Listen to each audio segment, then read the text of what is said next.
And welcome to episode number 127 of The Showrunner. I'm Jared Morris, serial podcast host and eternal believer in the power of balancing pride and humility.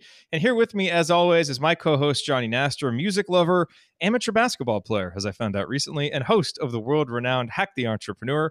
We are your podcasting mentors, excited to be with you for another week of talking about not just how to podcast, but more specifically, how to drive meaningful results from a podcast-centered marketing strategy. And this week, we are going to walk you through a simple process that will help you change the world. Seriously, because the only way to change the world is through ideas.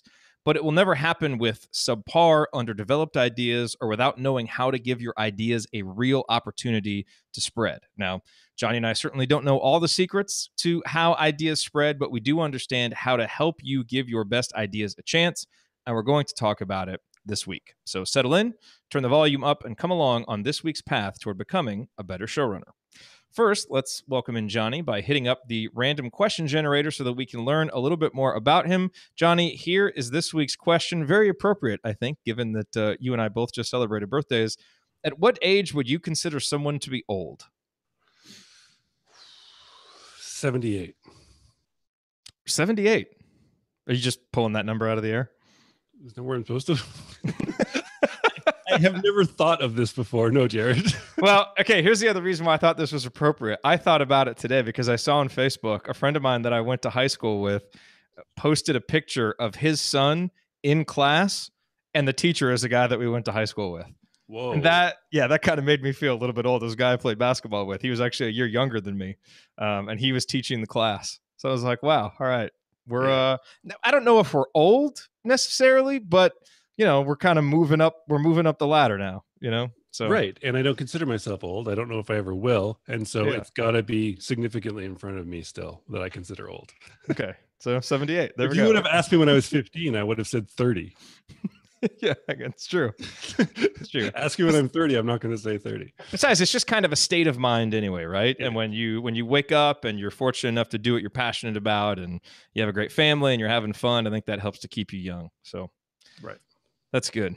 That is good. Alrighty, so let's hop into the episode here. If this is your first time listening to The Showrunner, we want to welcome you. We are glad that you're here. You may find that this is not your typical podcast about podcasting, and that is exactly the way that we want it.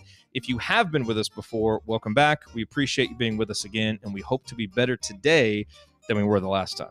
Now, whether you're a newbie or a grizzled showrunner veteran, if at any point during your journey with us, you decide that you want more, that you want to get serious and take the next step as not just a podcaster, but as a showrunner, we are ready for you. Visit our homepage, showrunner.fm, and drop your email address into the field that you'll see right there at the top of the page. That's the best way to stay connected with us and with the show. And if you ever want to contact us directly, you can just hit reply on one of our emails, ask us a question, and we will be happy to answer. And speaking of grizzled showrunner veterans, Johnny, this week we want to shine our showrunner spotlight on another member of the Showrunner podcasting course, and that is the host of the Worldly Marketer podcast, Catherine Bussman. Welcome to the Worldly Marketer podcast. I'm your host, Catherine Bussman. In the digital age, even small brands can build a worldwide customer base. If you've been thinking about expanding your business into foreign markets, but you're not sure where to start, this is the show for you. So as Catherine recently explained to the rest of the Showrunner podcasting community, she has now published 113 episodes, and it is always so exciting to see another showrunner who is able to pass that 100-episode threshold. So congratulations on that, Catherine. And what I love about her story is how she uses her podcast to help support her business, which is called Verbuccino. This is a great example of using a podcast as part of a content marketing strategy for a service business. And in this sense, Catherine is not profiting directly from her podcast through, say, ads or selling access to episodes. Rather, she is using her podcast to build authority, grow her network, and drive leads. So it is an indispensable part of her overall profitability. And here's something else I love about Catherine's story. This is from her About page. I'm Catherine Bussman, the founder and principal at Verbuccino. I grew up equally fluent in English, French, and German. I've always been passionate about language, culture, and good communication. I also believe that multilingualism and cross-cultural understanding are becoming increasingly important in this age of globalization. That's why I founded Verbuccino. Is it any wonder why her business and podcast are succeeding? She has taken things that she has been passionate about since she was young and built a business and show around them. So no wonder she is connecting authentically with her audience and showing up episode after episode. So kudos to Catherine for being such a glowing example of the passion behind a great podcast and how to use a show as part of a content marketing strategy for a service business. She is a great example for other showrunners to follow. Johnny, any thoughts on Catherine and her show before we jump into this week's main topic? Catherine and I have been, I guess, talking via email and such for a couple of years, but now we're actually neighbors. She lives just a couple blocks away from me, and so we've had coffee once, and we have a plan for a second one. And it's interesting. She makes me remember that us as showrunners, and because we end up getting surrounded by other people running podcasts, that most people in this world are kind of astounded when you have a podcast. And that's like really what's truly helping her business, is because she's interviewing people within the space, and it's just, there isn't another show like it in her space. And people are just like, absolutely just like, wow, you have a show. And all of a sudden she's up on this completely different level, which to me is, as soon as she says that, it's like, yes, this is so true. It's just, we get so caught up just talking to other podcasters that the rest of the world is just like, how do you guys do it? Which is true. And I think it's really something we need to, is to remember that, because of that indirect sort of profitability. It's so there. And I think we take it for granted a lot of times as showrunners. Yeah, absolutely. Absolutely. All righty.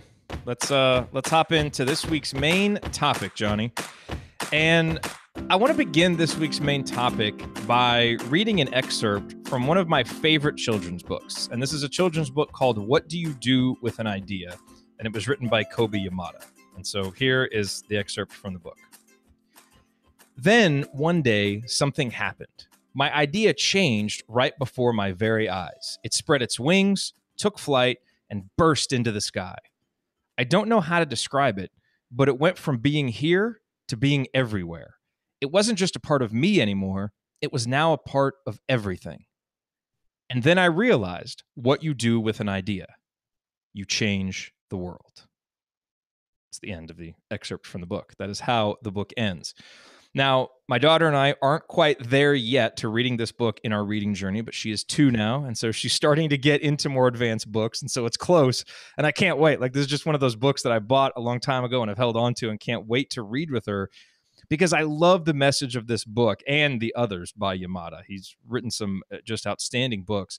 And what makes the message of what do you do with an idea so incredible is that while it works wonderfully for a children's book, because there are few things that I want more from my daughter than for her to believe in the power and magic of her ideas, it is a message that can resonate with us no matter what age we are when we read it, so long as we still believe in the power of ideas, which I certainly do. I know Johnny does, and which you must too, if you're investing your time in a show like this. So let's dig into what's behind the final lines of this book. How does an idea spread its wings and take flight? How does it go from being here to being everywhere? How does it change the world? Well, there really is only one path. The initial kernel of the idea must be explored and developed into something more refined.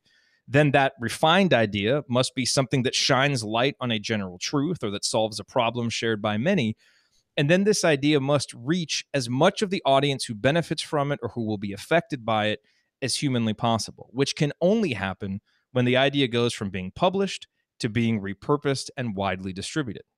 How do you change the world with your best ideas? You identify what your best ideas are, and then you repurpose them far and wide. And Johnny, this week, we're going to discuss how exactly to do that with a 7-step plan that we put together. And perhaps before we get to that part, we should explain a little bit about why we're talking repurposing this week specifically, because it has something to do actually with an event, a challenge that is currently going on in our new Showrunner podcasting community, which you created a great video for. Do you want to explain real quick what that is, just to give folks a little peek behind the curtain for why we're talking about this on this particular week?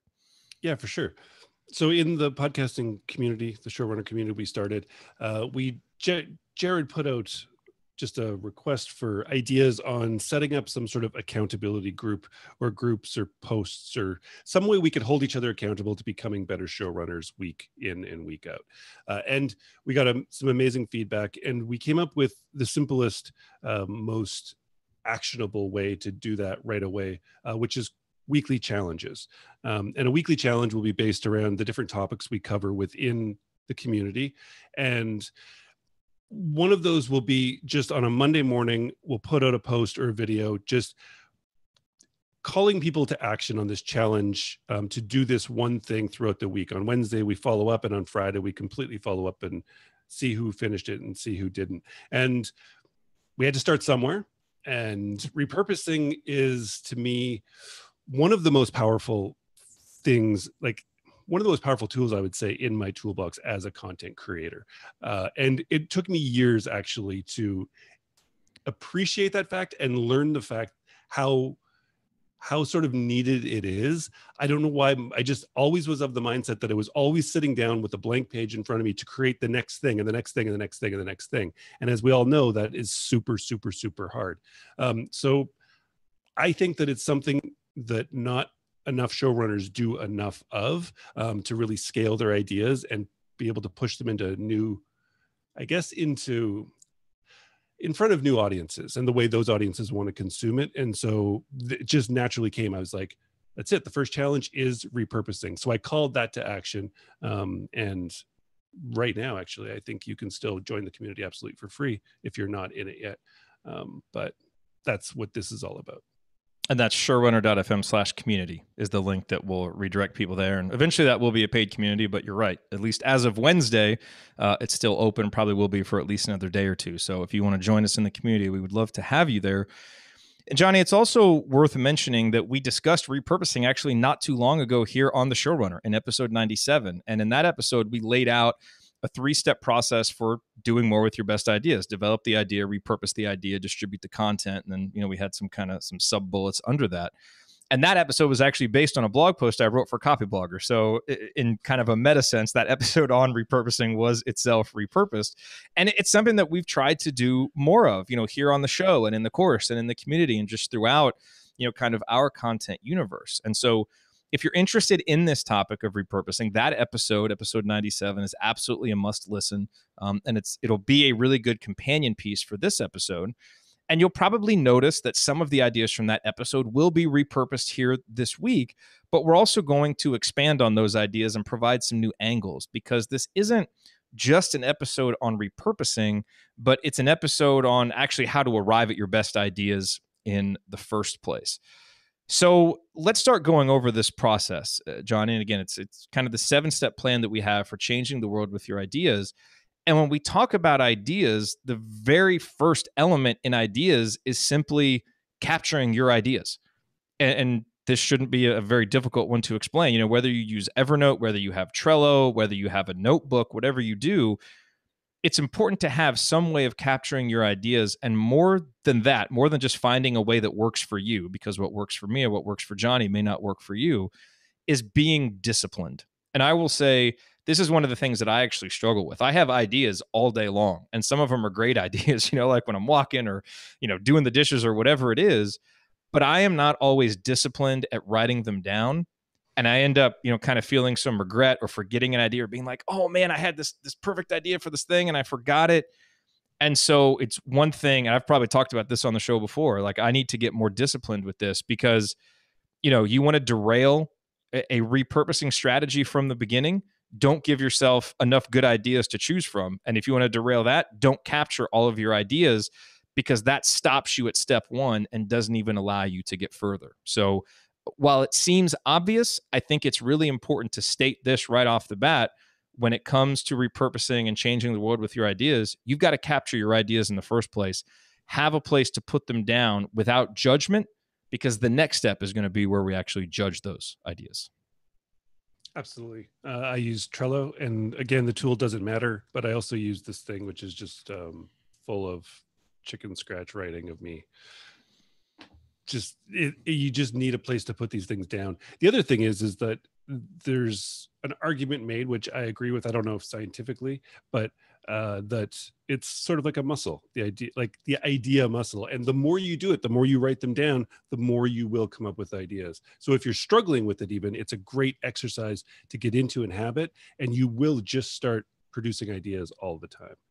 It's just creativity, I guess. The more we do it, the more we can do it. Yep.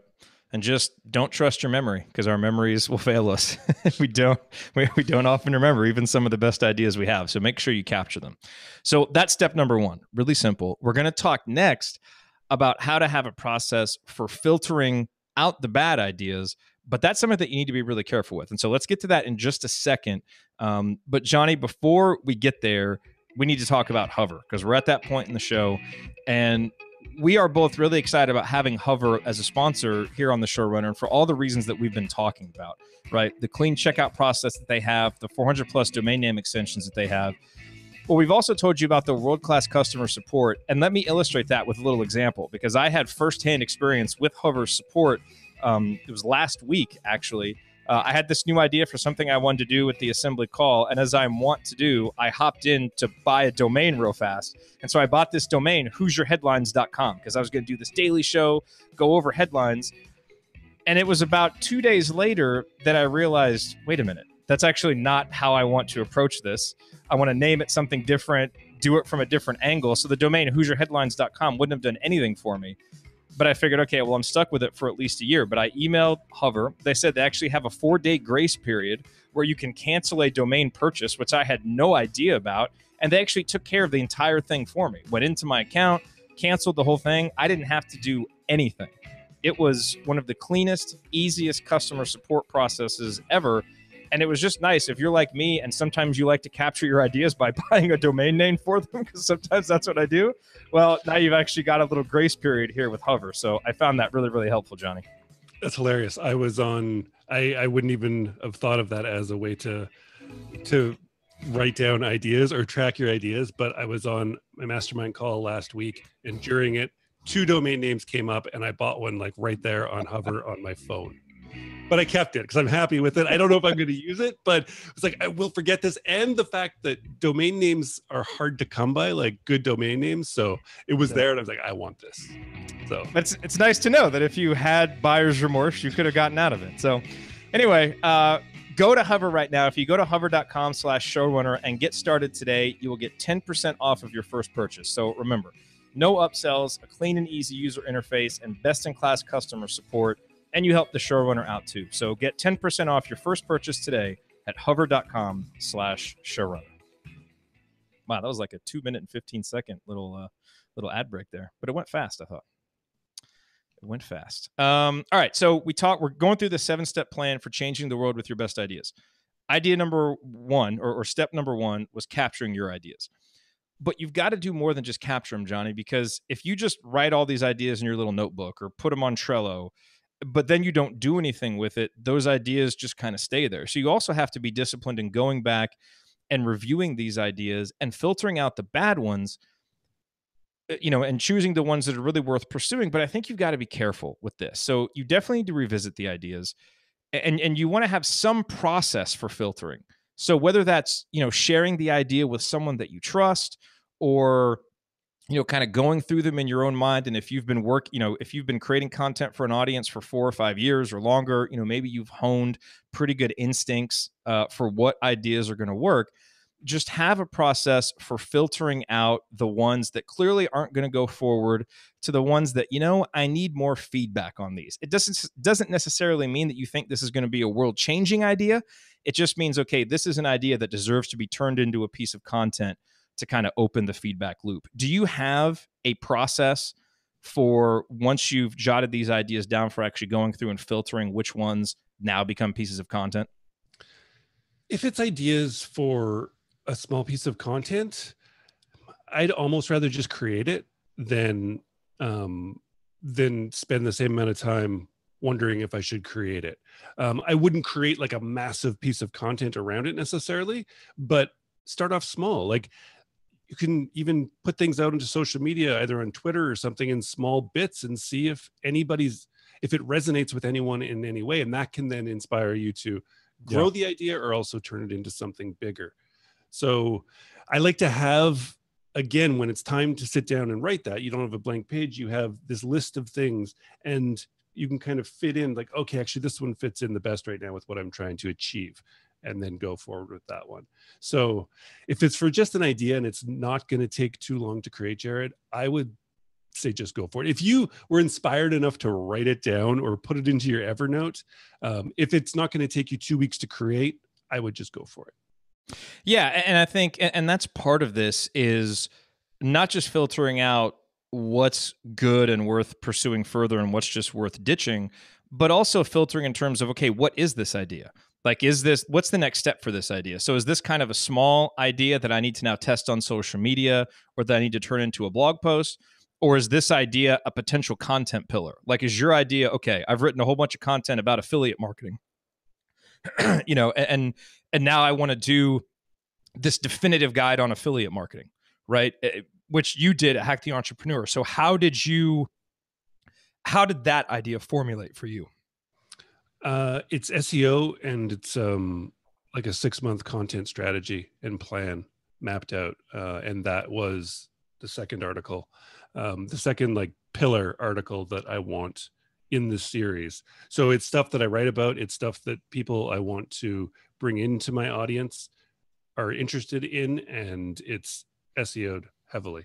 But it's also, in an interesting way, these pillar articles are created.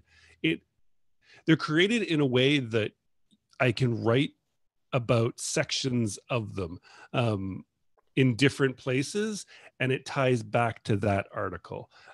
Meaning this is a definitive guide, right? So it's got like 6 chapters. One of the chapters is say like promote affiliate products and making sales. That can be like a guest post or another post somewhere, or a podcast episode that ties back, because it's only one of 6 chapters in that, it ties back to that article. And I can sort of dive really deep into each of the separate chapters in other things. So it's like, I guess it's conscious repurposing, where I don't have the stuff repurposed yet, but I know how it's going to look. And then I know the other parts that can come off of it and go back to it that will reach out and bring more people to me. Yeah. All right. So strategy. so you capture your ideas, and then you filter your ideas. The next step then is to expose your good ideas so that you open up a feedback loop. Because you don't, if you have kind of one of those small bits of inspiration, and it's maybe something new that you haven't really talked about with your audience yet, I don't know that I would jump right to doing a content pillar on it. I think you want to kind of test this idea out. And I think the best way to test ideas out is to kind of go incrementally. So I think this next step is you want to think about what's the best way for this idea to now see the light of day. Johnny, and you mentioned this, if it's kind of a small little idea, maybe the best way is to do a short little social media post and see what kind of reaction it gets. Does this resonate at all? Does it draw some kind of commentary or reaction? Maybe if this idea that you've put down is something that, you've seen work for someone else, or that you have kind of exposed to your audience before, then maybe now it's time to turn it into a more concrete piece of content, like a blog post or like a podcast episode, which certainly infers a bit more trust in the idea on your behalf. The other thing that you can do is, expose it privately. If you're uncertain if this is really something to go wide with, maybe expose it in a private community, whether it's a community that you run or a community that you're in that you trust. That can help to keep it a little bit more private until you're sure. But whatever you do, once you get through this filtering process, that next step is to expose it and start to open the feedback loop, because you don't want to make the mistake of just taking an idea and trusting your impression of the idea so much that you then invest like a week's worth of time in expanding it out in a big way, and it ends up falling flat when you could have kind of taken a couple of incremental steps and learned a little bit more about it, because now you're going to have a big piece of content that there's going to be no real reason to repurpose, because it doesn't really strike a nerve with people. It doesn't hit. So for each of these ideas, think about what is the best way for this idea to see the light of day, and expose it. And then this leads right in to the fourth step in this process, which is to pay attention to the feedback. So, don't just put it out there and think that's all that you have to do. pay attention. Is this idea, is it solving a problem for people? Is it making people think in a different way? Is it drawing a reaction? Are people compelled to comment and share on this? If you have a call to action, is it being followed? These are the signs, in addition, obviously, to does it get traffic? Does it even draw an audience in the first place? These are the signs that now will help you to further filter. You've already filtered, the bad ideas that should never see the light of day to the good ideas. Now you can filter even further from, okay, these are the ideas that are really, really drawing a reaction. So if you expose them and listen to them, now this is how you will really start to identify which of your ideas are your best ideas that should be developed further and should be distributed wider, which, talking about repurposing is fine. It's something that we all want to do. We know how valuable it is. But if you're not repurposing the right stuff, you can be wasting time. And so that's why we're spending so much time talking about this process for figuring out what your best ideas are. Johnny, any insight to add to that whole process of exposing and then listening? Yeah. So unlike the example of the affiliate marketing pillar sort of post I did, that one was strategic, as I said, but they're usually not strategic in the way that I almost do more listening. Like, I mean, I do the exposing your good ideas, but it's almost based on, okay, I have this list of ideas that have come to me at some point, and it's the second Monday, so I need a blog post that has to come out, or it's Thursday, so I need a podcast episode. And one of them is just the one that I feel is the best is just going to go.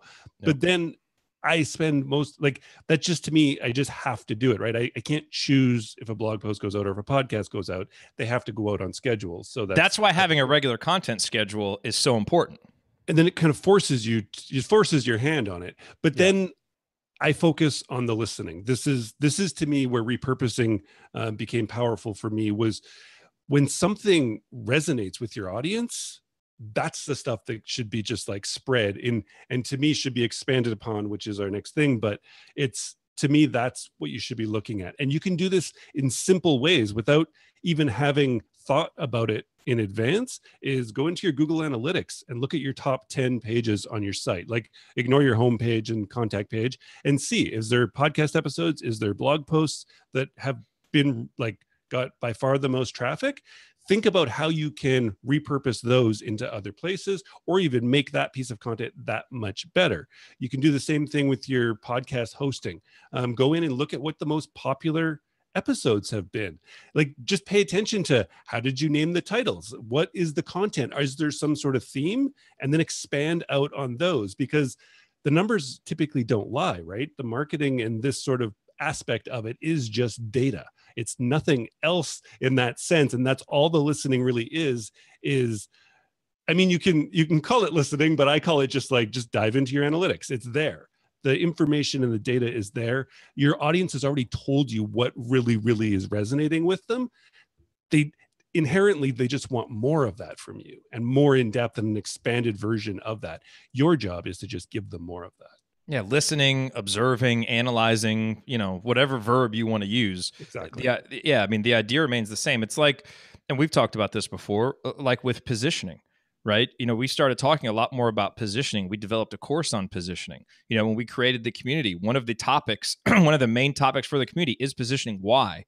Well, it's because we started to observe that as we put out this content, as we would, do Q&As on this was really resonating with people. It was stuff that was getting shared. It was stuff that was getting talked about. It's the kind of thing that people were coming up to us, after a presentation and talking about.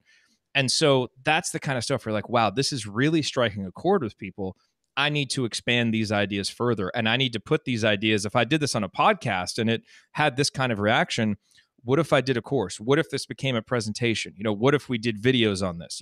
So you start to think about, as you alluded to, Johnny, the fifth step in this process, which is to expand. So you've put it out, one place, maybe two places. You've opened that feedback loop. Now you start to expand it. So if you would just put it out on social media, now it's time to kind of repurpose that into a blog post or a podcast, which can, of course, then be repurposed further. If it was already a blog post or a podcast, now if it was a blog post, maybe you do a podcast. If it was a podcast, maybe you do a blog post. And then start to think about what else is in your content arsenal. Could this become a lesson in a course, or could it become the basis for a course? Could it become a video? Could it become an ebook? Could it become a presentation that you do? you start to think about, okay, I put it out here.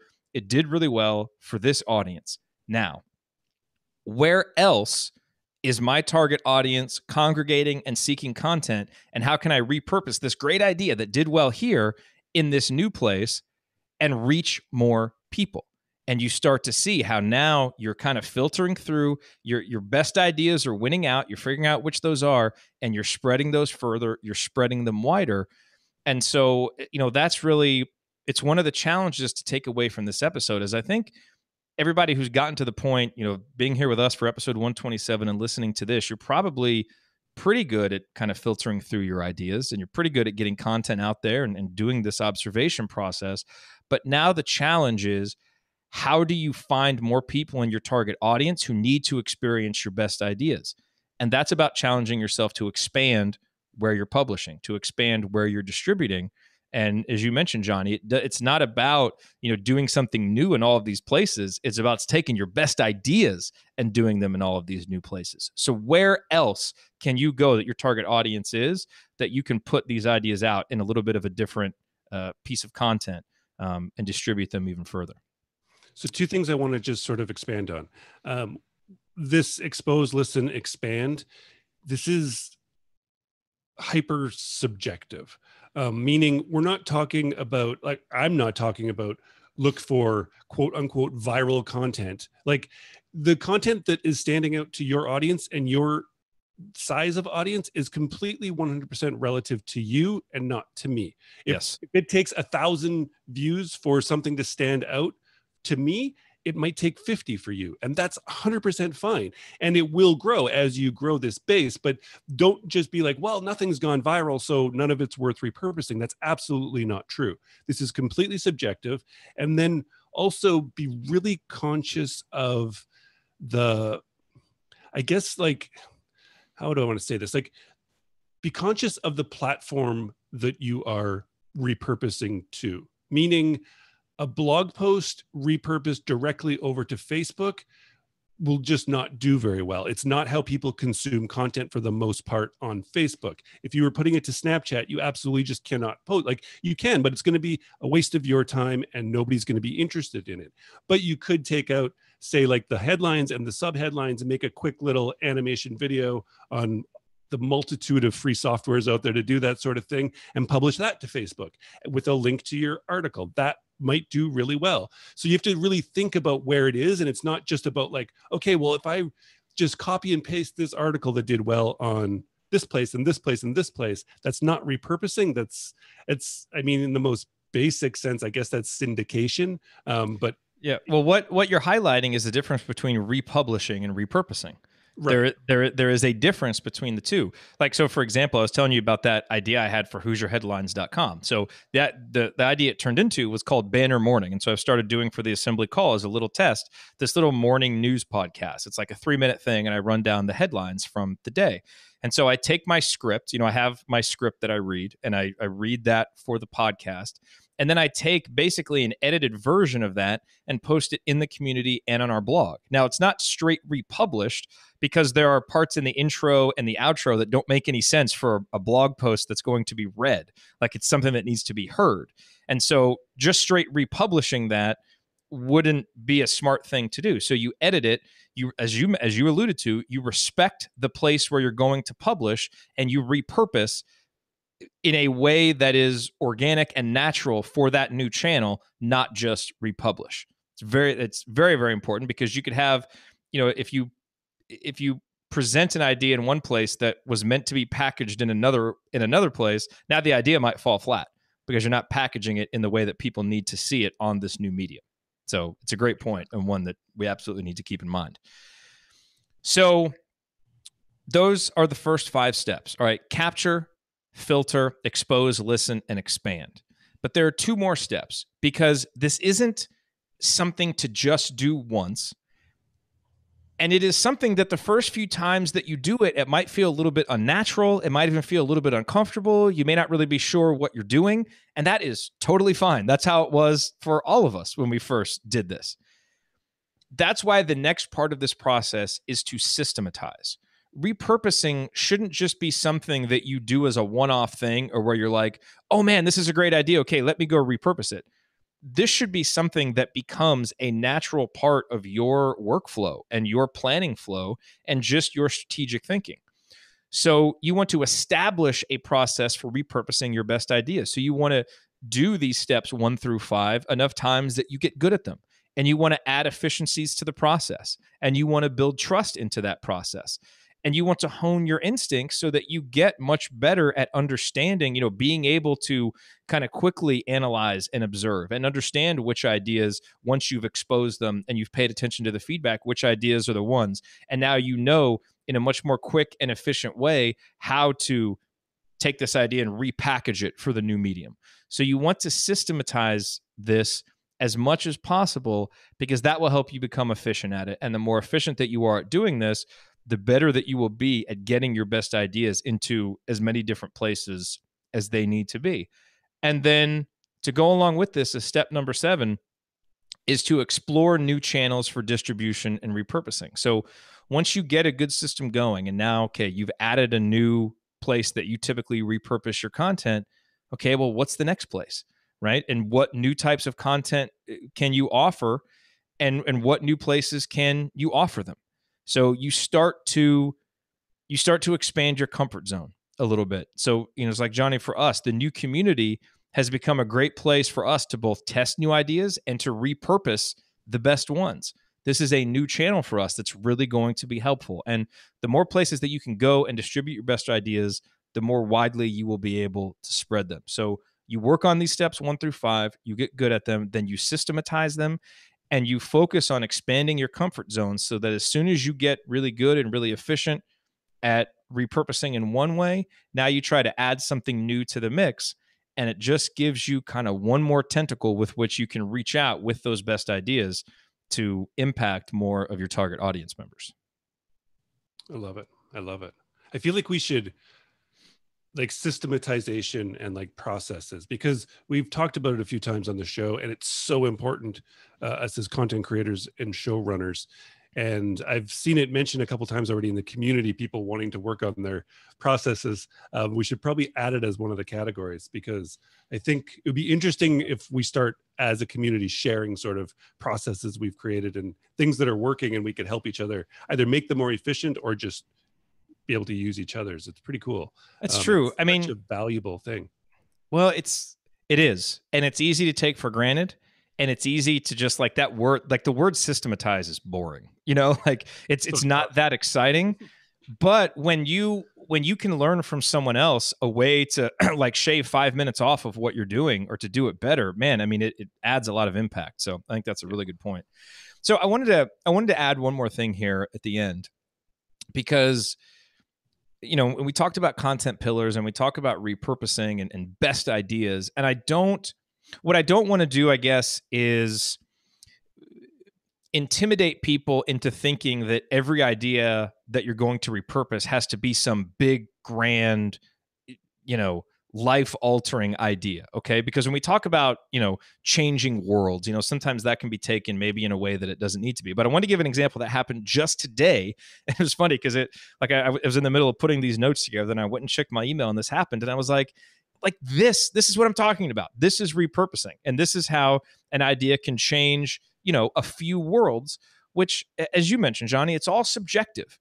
So, maybe, your goal or what's good for you is to change 10 worlds.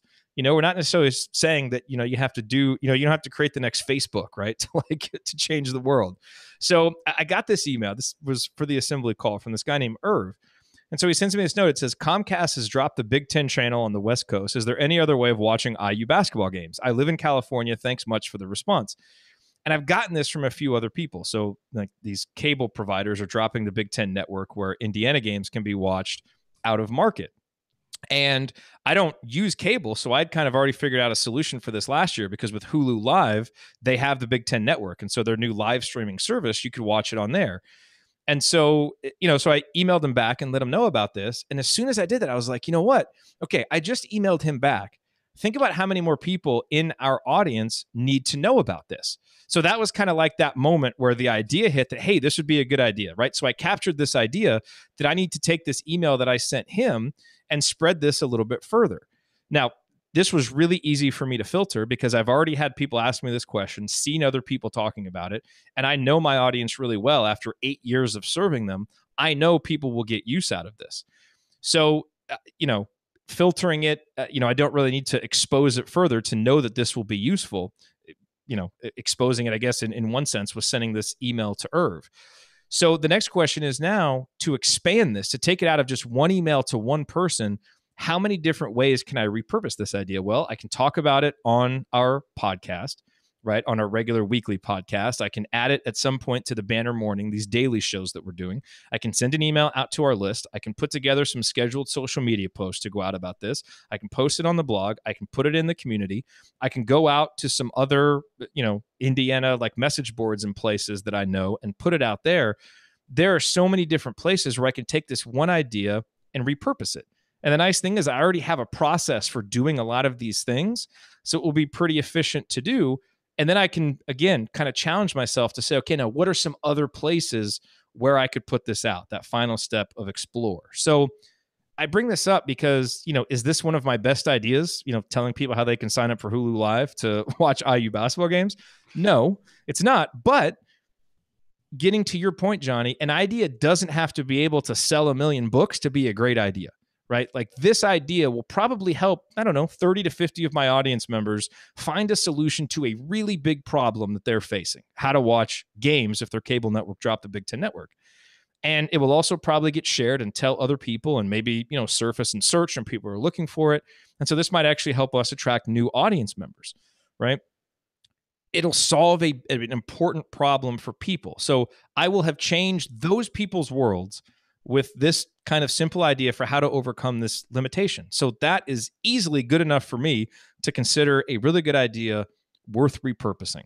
And look, maybe if you were a website serving 1 million people, that wouldn't be worth your time to do. But for us, for what we do, it really is worth what we're doing. So that gets to that subjective nature of it. And so I wanted to make sure that we ended with that, because my fear with the headline of this episode is that it might intimidate people, that every idea has to be a big, grand idea. It doesn't. Sometimes it can be the simplest idea that offers a very easy solution, but one that will be meaningful. And if you can just get it out to a lot of people, it can spread and multiply your impact. And that's the power of repurposing. I love it. I love it. So true. So powerful. And the Big Ten channel and stuff, that's a cryptic message to me. I don't know, but hey, but just wait. You started playing basketball outside. Just wait. True. You're going to be getting into Big Ten hoops here pretty soon. Okay. I'm still Canadian though, so I don't know, but we'll see. Hey, the Raptors. Yeah, and actually, there's a guy who played at a Canadian school that was the #1 recruit this past year. Went to Duke. Yeah, RJ Barrett. So I guess there we are. We're merging. Yeah, but there's better and better players coming out of Canada. But anyway, in review, the 7-step plan for changing the world with your best ideas: capture, filter, expose, listen, expand, systematize, and explore. Do that, and you will build a repurposing strategy that you can lean on, that you can trust, and that will really help you make sure that you get as much mileage possible out of your best ideas, that you can even understand what those best ideas are in the first place, and multiply your impact across your current audience and help you build more people, help you grow your audience with more people in the future. All right. Thank you for joining us for another week of talking about how to drive meaningful results from a podcast-centered marketing strategy. If you want to get more from us, if you want to join one of our courses, if you want to view our show archive, if you want to get on our email list, we are ready for you. Visit showrunner.fm and you'll find what you are looking for. We will be back with another brand new episode next week. We hope that you will be here with us. Until then, be authentic, be useful, and keep showing up. We'll talk to you soon. Take care. I really like that. Be authentic, be useful, and keep showing up. I like that too. I mean, it hits the first 3 pillars. Yeah. Hey, thanks, Bob. Nice. Bob watched us in Zoom today. Oh, very cool. Very nice. That's like Zoom. Watching on Zoom is now like the next level connection, because only the people in the community get Zoom. Yeah. Only the 225 people in the community. Yeah, that's right, man. That community is going to keep growing. Yeah. So, by the way, if you're continuing to watch live, showrunner.fm/community, it'll be free for another couple of days, and then eventually it'll be included, obviously, with the course, but which we need to get those relaunched too. Yeah, it's kind of the next step. So we'll have news on that coming up. All right, man. Any final thoughts? I'll go get this thing posted. Fun. I'm enjoying this. I'm going to get back into the community now, I guess, and answer some more questions, have some more conversations. Cool. I will get this posted, and I will post it in the community on the advice of Susanna, which was good. Great advice. All right, everybody. Thank you for being here. We'll talk to you next week. Johnny, I will see you on Slack. You will. All right. See y'all.